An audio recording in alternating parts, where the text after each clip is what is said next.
సంగారెడ్డి జిల్లా మల్లేపల్లి గ్రామంలో సీతారామ లక్ష్మణ హనుమాన్ సహిత శివ పార్వతి నంది సుబ్రహ్మణ్యేశ్వరుడు నాగదేవత ధ్వజస్తంభం ప్రతిష్ట ఘనంగా జ్యోతిర్వాస్తు విద్యాపీఠం వ్యవస్థాపక అధ్యక్షులు డాక్టర్ మహేష్ శర్మ సిద్ధాంతి వారి పర్యవేక్షణలో ఘనంగా నిర్వహించారు. 3 రోజుల పాటు ఈ కార్యక్రమం అంగరంగ వైభవంగా జరిగింది. కార్యక్రమానికి చుట్టుపక్కల గ్రామస్తులు, గ్రామ పూర్వ ప్రముఖులు ముఖ్య అతిథిగా విచ్చేసిన Chinta Sainatha Rajeshwararao Deshpande Vithala UB company manager 3 రోజుల పాటు అన్నదాన కార్యక్రమం నిర్వహించారు. కార్యక్రమంలో ప్రజలు అధిక సంఖ్యలో పాల్గొని అమ్మవారి ఆశీస్సులు, ప్రజలు తీర్థ ప్రసాదాలు స్వీకరించారు.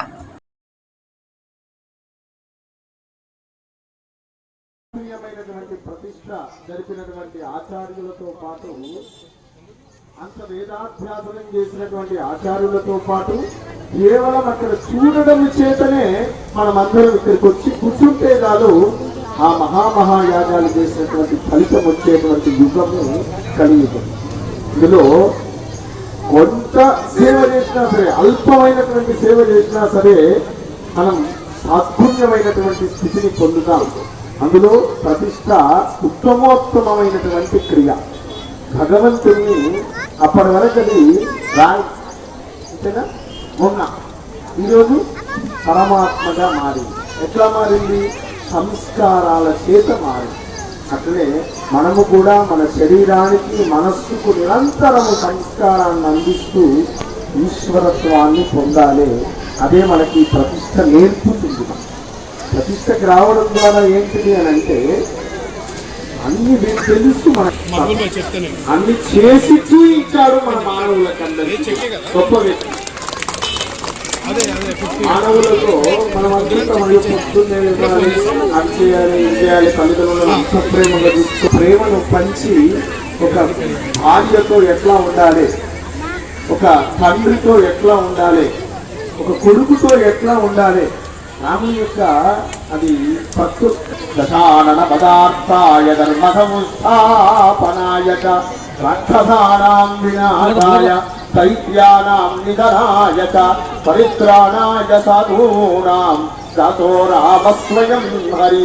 కేవలం మానవ మాతృనిగా పుడుతున్నానని చెప్తాను.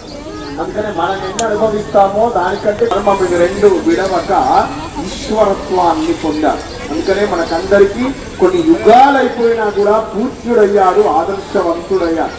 రాముని యొక్క మార్గాన్ని ఆచరించడం కోసము అందరం రాముని యొక్క ప్రతిష్టను అత్యంత వైభవోపేతంగా ఇక్కడ ఉన్నటువంటి ఈ గ్రామ పురోహితుల యొక్క నిర్వహణలో అత్యంత వైభవోపేతంగా నిర్వహణ చేసుకుని ఉన్నాం. ధ్వజస్తంభాన్ని పెట్టుకొని ఉన్నాం. ధ్వజం జీవముచ్ఛతే.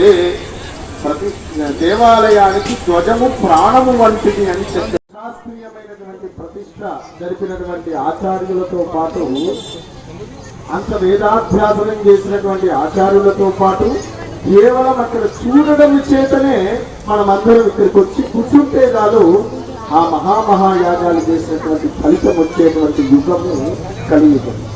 ఇందులో కొంత సేవ చేసినా సరే, అల్పమైనటువంటి సేవ చేసినా సరే మనం సాత్పుణ్యమైనటువంటి